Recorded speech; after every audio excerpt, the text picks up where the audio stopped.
Excuse me po, rolling na. Nanonood pa siya ng sex bomb, Bini. Atok. Akis. Ba't di ka sinunod ng live? Ha? Ba't di ka nanonood ng live? Grabe, sold out. Okay. Okay na? Okay ka na mag-TikTok? Yes. Okay. Simulan na natin. Welcome to special episode 282. 2 na pala. 2 na. 78, 79, 80, 81, 82. 82? So ito, isang story na lang to ng Kiligang and I think pang finale talaga. Okay. Kaya ang gagawin natin, special upload to during the week ng airing. So para magiging 2 eps tayo for that. Wow! Ay, okay. Depende sa trip ko. Oo. Ha! Correct. Simulan natin. By the way, ako nga pala yung Jed Sarina, si Jed, together with our Eat Girl, Isha. And of course, si Mike Kwento ako. We're here cozy at Warm sa TPN and Spotify I love Studios. Hello sa inyo. Siyempre, sinulit namin ang time in Manila na kumpleto kami. Yes. Kaya kung mapapansin nyo yung mga hindi nakikinig pa o yung mga nakinig na ulit, magkakasama kami for the past 3-4 episodes. Yes. Okay. Grabe, isang buwang content yung nagawa. Oo. Yeah, I love it. Isang buwang content yung nagawa natin. But anyway, simulan natin ang story number 5, ang finale ng ating Kiligang sa Gabi series for 2026. Sisimulan niya ni Isha ngayon. Go, Isha. Alright. Hi, Siligang. Hi! I hope you all had a great holiday season. Ay, ito nga. Ito may nangyari sa holiday namin. Grabe yung hamon. Ito na nga. Grabe yung Oo. hamon. Oo, totoo. Saya. Fruit salad. May Macaroni. corn. May spaghetti pa kayo hanggang. May corn din. Parang may spaghetti pa kayo. Pwede pang initin. Isa na. Hindi ko kayo. Unang linya pa lang yun. Pinupulikat ako. Hindi abot kasi nung legs ko yun. Retainers niya. Para na mabali yung retainers mo. Okay. Go. Ito na. Una ko kayong napakinggan nang naging panauhin kayo ni Ali. Yung sa linya-linya. Yes. Alice ang Hi, galang. Ali. Yes. Linya-linya. Simula noon, binalikan ko ang mga lumanyugto ninyo sa inyong sariling podcast. Oy, by the way, nung pinire-read ko to ng slide, medyo matalinhagang Pilipino. Kaya pa, ha? yung use of words niya medyo Yes, kasi Oo yung nga. nakaraan natin, di ba, very poetic English. Yes. Ito, nicely written Filipino Wow. letter. Very Okay. intentional. Correct. Oh, like dating. Like dating. Go. Asa na? Simula noon, binalikan ko ang mga lumang yugto ninyo sa inyong sariling podcast. Halos magtatatlong taon na rin nang lisanin ko ang Bayang Sinilangan. Umalis siya ng hirap. Philippines. Yes, umalis Okay. siya ng Pinas. Oo. Okay. Kaya ang inyong podcast ang nagdala ng Pilipinas sa dayuhang bansa na akin ng nakagisnang tahanan. Hirap na hirap. Hirap na hirap yung isa na sa bala. Hawak sa mikropono, pang video okay na ha. Parang may joke na nagkakakak yun. Hindi kumakagat yung boses Asala. At tuwing naghihikayat kayo na magbahagi ng sariling kwento sa inyong mga seryeng Kiligang at Spooking Ina, laging gusto kong magsumite. Ngunit dahil sa kakulangan sa oras, palagi kong nalalampasan ang deadline. At umabot siya ngayon. Yes. Umabot siya Thank you and ngayon. congrats Thank you for your time. Congrats. Bakit? Kahit lumagpas sa Congrats umabot. deadline. Diba? Wait, kahit lumagpas sa deadline, pwede mo pa rin yun. Send nyo lang i-send. yan. Yes. Oo. Iipunin namin lahat yan. Correct. Oo. Salamat dahil isa kayo sa mga taong nagpasaya sa akin sa nakalipas na taon. You're welcome. You're welcome. Wala ka naman. Ayan, wala naman. At ngayon, ibabahagi ko ang kwento kung paano kami nagkatagpo ng taong lubos na nagpapasaya sa akin. Oh. Tunay ngang ang Diyos ang tumutupad sa mga pangako sa panahon niya, sa paraan niya. Gusto ko sabihin? Parang iyak ka pa. Wala pa man. Ano naman to? Okay. Nagkakilala kami sa isang app na kulay dilaw at may tutubi. Ano yun?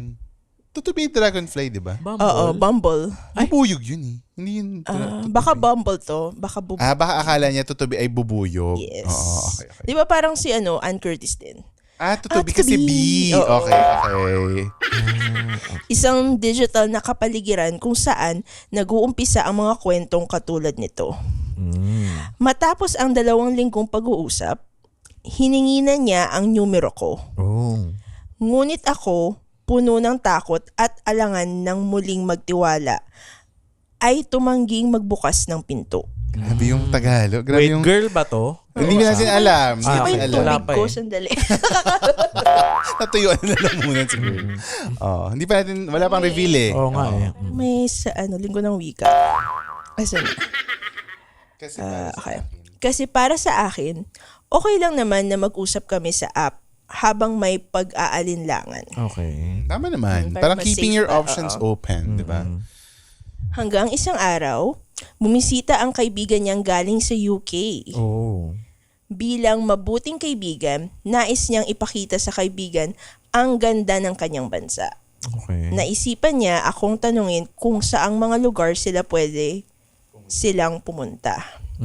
Dahil alam niyang volunteer ako sa iba't ibang organisasyon, nabanggit ko ang lantern folding sa Japanese Canadian Cultural Center. So, nasa Canada siya. Oo. Or nasa Japan. Ay, paano ba yun? Canadian Cultural Center. Nasa gitna? Japanese Canadian Cultural Center. So, Either Japan or Canada. so may friend na galing UK, yung kausap niya sa Bumble. Double. Oo. So, either nasa Canada siya or nasa Japan. Okay, okay. Uy, ano ba nauuna dapat? Hindi ko alam. Baka, Pag lugar mo. Hindi ko alam eh. Parang Filipino-American friendship, di ba mga ganon? Oo. Hindi ko alam. But anyway, Oh, sige. Okay. Sa usapang iyon, binigay ko na ang Instagram username ko para mag-follow kami sa isa't isa. Oh. aray. Ayun na nga. Nag-follow kami. Okay. Pero doon din nagtapos ang lahat. Ay? Walang mensahe, walang patuloy na pag-uusap. Parang hanging dumaan lang at nawala. Ay, bakit? Okay. Baka ginudge niya from the Instagram. Sa IG? Dahil baka puro mga memes ni Jesus na naman na share. Okay sa akin. Tuloy ako nahihit na ng mga mga Jesus. Sinali kasi namin siya dun sa mga memes na Nagsiskateboard. Ay, sa surfing. Si Jesus. Ano para yung episode? si Jesus. Wala. Saan ako? Jesus. Ayan. Paglipas ng 3 linggo, paglipas ng 3 linggo, alas 7:30 ng gabi, nandun ako sa Japanese Canadian Cultural Center. Okay. Nagsiserve sa bar dahil may book signing event at naimbitahan akong mag-volunteer. Sa katunayan, sa lantern folding ako nag-register. Okay. Pero dahil magkaibang oras ang 2 kaganapan, pumayag na lang ako. Okay. Ang gabing iyon ay espesyal dahil may ice cream ang halo-halo. May leche flan sa ibabaw. Mali. Mali. Ang gabing iyon ay espesyal dahil may ang hirap basahin. Kaya sa'yo ko pinigay. Ano ba yun? Buti na lang. May Okay, try mo lang. Dahil may Nuit Blanche. Ano ba to? Nuit Blanche. Nuit Blanche. Oo. Okay. Parang ano daw siya, White Night. Ah. So, ibig sabihin, alam niyo parang lantern parade sa UP. Parang ganon. Okay. So, dun sa kung saan sila nagtutupi-tupi ng lantern, magkakaroon ng parade. Oh, okay. May Nuit Blanche? Nuit Blanche. Nuit Blanche. Isang buong gabing pagdiriwang ng sining. Ang ganda. Wala UP Fair nga. Yes. Ang mga lansangan ay naging open-air gallery, puno ng kulay, tunog at buhay. Taray. Mula paglubog ng araw hanggang sa pagsikat nito, walang humpay ang selebrasyon. At ang Japanese Canadian Cultural Center ay may mga programa para sa gabing ito, kasama na ang lantern folding. Habang nandoon ako sa bar, natatanong ko ang mga taong dumarating para sa lantern folding. At sa kauna-unahang pagkakataon, naramdaman ko kung gaano talaga mapagpiro ang tadhana. Naantala ang book signing event at dahil doon, na-miss ko ang unang session. Noong gabing iyon, dahil kasing laki ng tennis court ang event hall, nasa isang espasyo lang kami. Pero sila ay nasa kabilang bahagi. Yeah. Pero naroon sila. Para ako nakakita ng multo ng anghel. Multo O ng anghel. Oh, may maling letra. Mali. Oh. Para ako nakakita ng multo o ng anghel. Hindi ko alam kung alin nang makita ko siya. Ha? Hindi niya alam kung multo multo ba ang o anghel. Naramdaman Diyos niya ko. na nakita siya. Diyos ko. Tagalog na. Tita ko na siya. Mama mo Ang na. Mama ko Mama ngayon. noon. Nalito na. Ano ba yan? At kahit nasa kabilang dako ako, napukaw niya agad ang pansin ko kasi mukha siyang makisig na prinsipe. Taray. Wow. Matangkad, maputi, at maamo ang mukha. Yes, parang Mr. Engineer Parang din tupa. ba? Parang tupa. Ha? Alpaka. Kasi maputi. Oo. Matangkad. Alpaka. Parang taong lumabas mula sa mga kwentong binabasa ko noong bata pa ako. Ano yung kwento binabasa niyo yung bata ba siya? Ang kwento ng Tarzan? alamat ng bawang. Once upon a time. Bawang. Mukhang bawang malita ako. Oo. Ang puti kasi. Correct. Hindi ko akalain na tutuparin niya ang sinabi niyang pupunta siya. Pinilit kong manatiling hindi kapansin-pansin. Baka dumikit siya sa puno. Or naging puno? Iguana Puno pa na rin lang siya. Hindi ko lang paano ako aakto kung ano ang sasabihin. Magkahalong kaba at pananabik ang bumalot sa dibdib ko. Yes, may Sex bomb balot na ang naman. dibdib. Parang sex bomb na. Parang may pumipigil at nagtutulak ng sabay-sabay. Tayo. Ay, mali. Ito yung araw na gusto mong maganda ka. So girl siya. Hindi mo rin alam. Maganda Oo nga. is neutral. Oo. Ito yung araw na gusto mong maganda ka, pero dahil sa sobrang daming nangyari, alam kong mukha akong pagod at inaantok na. Hindi ko naman inaasahan na makikita ko siya ngayong gabi. Wala naman akong natanggap na mensahe mula sa kanya. At naalala ko, may balak sana akong mag-post ng Instagram story habang inaayos ko ang bar. Okay. Pero biglang nagloko ang phone ko. Naku, cheater. Nagloko. Nakakainis! Late yan na gets. Late yan na gets. Nakakainis. Nabura ang imahe. Huwag po siya. Physical hosting? Ano to? Sorry. Tutunog yun sa recording. Nagkano yun sa mga tenga ng mga Ayaw, listeners okay. natin. Hindi ko na inulit. Ngayon, naisip ko, paano kaya ako natuloy yung story? Makikita niya kaya? Magre-reply kaya siya? Malalaman ko kaya napupunta siya? Pero hindi, walang senyales, walang babala. Habang nandoon ako sa bar, pasulyap-sulyap ako sa kanila. As like Tutsi Guevara. Oo. Andyan ka na naman, pasulyap-sulyap Tutsi sa Guevara ba akin. yan? Ay, diba? Hindi ba yung ano? Pasulyap-sulyap. Ay, mali. Ay, mali. Mali. Ano ba yan? Oh. Pinagmamasdan ko siya mula Mali. Mga ilang metrong layo lang. habang nandun ako sa bar, pasulyap-sulyap ako sa kanila. Mga ilang metrong layo lang. Pero parang nasa ibang mundo. Oh, ano yan? So near yet so far. Yes. Yes. Pinagmamasdan ko siya mula sa malayo at sa loob-loob ko'y bumubulong. Malapit pero malayong malayo. So near yet so far nga.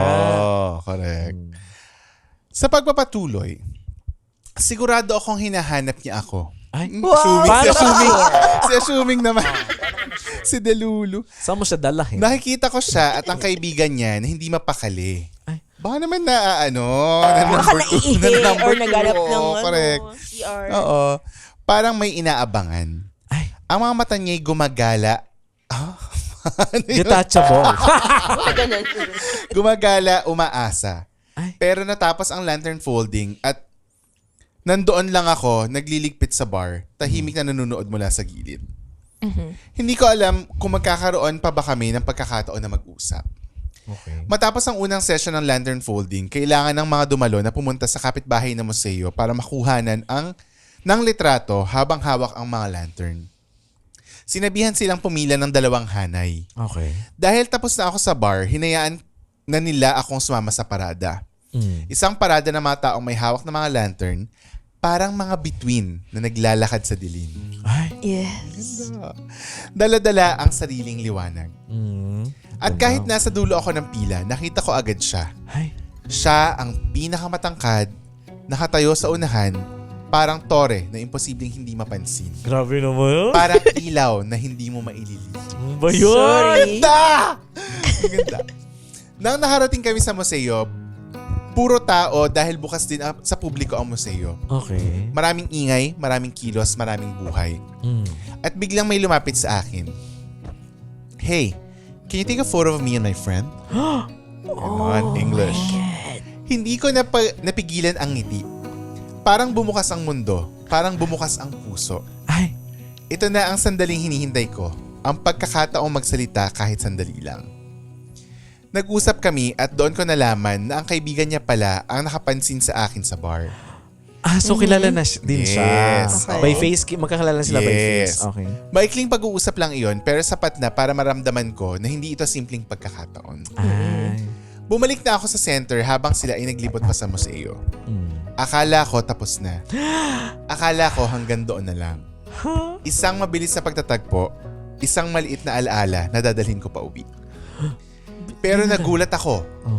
Paano yung nagulat? Ganap na ganap. Nang bumalik ulit siya sa center at hinanap niya ako. Inalok niya ako ng tea at muffin. Nang alin? Tea. At muffin. Tea lang Tea at muffin. Grabe, inalok agad siya ng tea. Yes. Muffin. Naalo ka na ba agad ng tea? Uy, ganun talaga ideal. Sa spa? Alokin niyo agad ako ng tea. Sa spa? Agad akong tumanggi kasi may pagkain inihanda ang center para sa mga volunteer. Pero hindi niya tinanggap ang pagtanggi ko. Umalis siya at nang bumalik, dala niya ang pinangakong tea at muffin. Oh my God!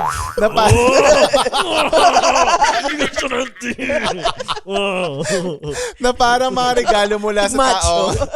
Uy, makinig kayo. Na parang mga regalo mula sa taong hindi pa sigurado kung paano lumapit. Pero lumapit pa rin. Na parang sinasabi, ito lang ang kaya kong ibigay ngayon pero ibinigay ko ng buong puso. Aww.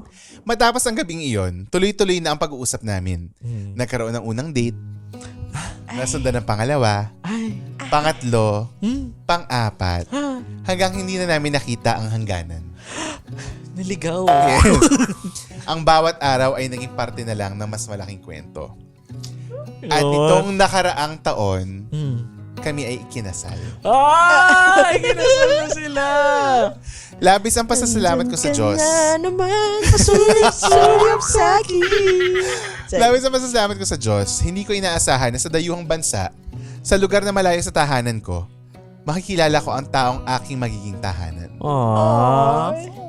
My home. Magkano renta niya? Nasa mga lansangang ito, sa mga espasyo na ito, matatagpuan ko ang taong nagpapaalala sa akin na ang tahanan ay hindi lugar. Ito ay tao. Aww. Unang beses na tumapak ako sa Japanese Center ay noong Mayo 5, 2023. Hindi ako naniniwala sa slow motion. Pero noong mga sandaling iyon, parang bumagal ang mundo. Parang huminto ang oras. At sa loob ng katahimikan, nasambit sa aking sarili.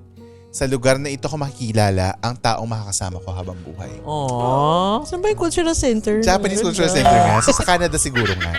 Kasi alam mo yung Japanese Cultural Center sa Japan. Yun na yun. Yun, Japan yun. Oo. Oo nga, no? Siya ang una. At tiwala akong siya na rin hanggang sa huli. Ba't naiyak ka, Jay? Diba? Andyan ka na. Ano ba? Salamat, Diyos, na mga plano mong mas magaganda kaysa sa mga pangarap ko. Ang ganda nun. Salamat sa mga pagkakataon na hindi ko hinabol pero dumating pa rin. Salamat sa taong naging tahanan ko sa dayuhang bansa. At salamat sa Japanese Canadian Cultural Center, sa mga parol, sa mga between, sa gabing iyon na nagbago ng lahat. Sponsor ba ito ng Japanese Yes, Cultural this Center? is brought to you by Japan Tourism Board, Okay. JTB. Baka naman JTB. Baka naman Japan Visa Processing lang, Oo, madali lang yun. Sobrang hirap daw ngayon magpa-Japan. Kaya nga oo. BFS, Oo, hindi VFS yun. JTB Oh, nga sila. VFS na ngayon. VFS na. VFS na Kaya humirap. Oo. Anyway, ang ganda ng story. Ganda. Yan ang finale natin for Kiligang sa Gabi. Na-enjoy Ganda. namin basahin lahat. Ano pangalan niya? Again, originally dapat ang Kiligang ay 1 episode lang for February. Pero dahil ang dami yung sinend, True. napuno natin yung February ng kilig sa buwan na ito. Diba? Ang sarap ma-in love. Ay, wala Story palang niya. name niya. Diba? Anong gusto mo? Tea or muffin? I'll go for tea first. And then I'll eat the muffin. Ay, kuya laman pala. May umawak sa ulo ko. Special episode lang to, guys. So, Ganda. malamang 2 episodes na napanood nyo this week kung kung nakatuto kayo sa Siligang announcements. So, yun lang. Just wanna bring you all the stories that we got for Siligang sa Gabi. I hope this inspires others, no? Yes, that love is everywhere. Yes. As You don't much have- as we were... Kami din. Sumuko. Di ba? Yung parang love is everywhere. Either you chase it or not, kung para Yes. sa'yo, darating talaga. Correct. Sa perfect Totoo. timing. So, don't lose hope. Sa mga na, gustong umibig muli, just work on yourselves first and then darating din siya. Correct. Di ba? I love it. Thank you guys for joining. Kung meron pa kayong ibang letters na gusto nyo i-send, ay send nyo lang sa siligangsagabi@gmail.com. That's SILLYGNG@gmail.com. At don't forget to follow us on our socials at siligangsagabi. That's SILLYGNG. At mag-member sa patreon.com/siligangsagabi para Yes. makatulong kayo sa ating mga charity organizations at makatulong kayo sa mga gastos namin. Kasi yun talaga yun. Oo ha. Sa pagpa-podcast. So thank you again, guys. This might be the last episode na magkakasama tayo because I'm flying back to New Zealand. Yes. So, after this episode, malamang na ulit. Aldab na ulit ang drama. Aldab na ulit ang drama natin. Okay? So, yun lang. Bye, guys. Bye. See you next episode. Keep loving. Bye. Yes. Bye.